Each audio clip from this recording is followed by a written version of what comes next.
Lakers target ang sentro, Warriors makakaisa pa daw at Caruso sa Sixers. So parang nasunang balita mga idol ay patungkol sa Philadelphia 76ers.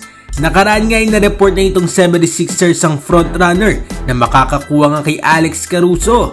At ngayon ayon nga sa isang reporter ay baka nga daw hindi gamitin ng Sixers ang number 16 nilang draft. At i-trade nga daw ito para makuha si Alex Caruso.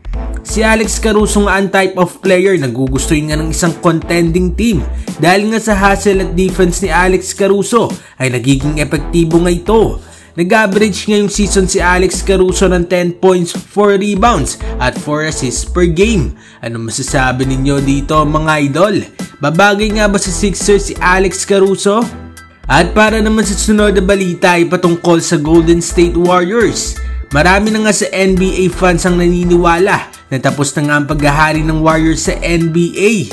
Malaking balita nga rin ngayon ang posibilidad na pagwasak ng Warriors sa kanilang Big 3. Pero ayon nga dito kay Draymond Green ay meron pa nga daw silang tsansa na makakuha nga ng isa pang championship. Naniniwala nga daw itong si Draymond Green na tutulungan nga sila ng Warriors na magkaroon nga ng isang contending team. So matapos nga malaglag na yung season nitong Warriors ay hopeful pa nga rin na makabalik nga sila sa mga susunod na season. Ano masasabi ninyo dito mga idol? Makakaisa pa nga kaya itong Golden State Warriors?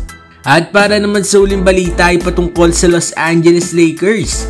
Hawak nga ng Lakers ngayong 2024 NBA Draft ang number 17 pick.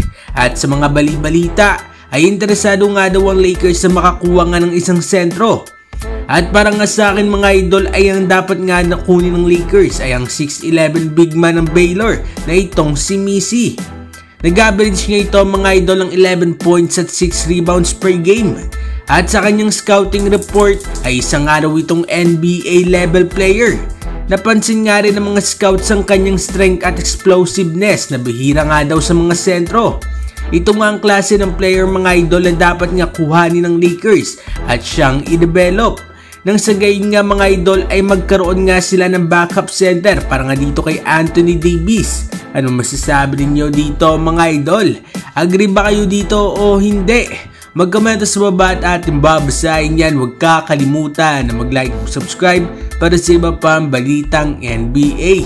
Maraming salamat po.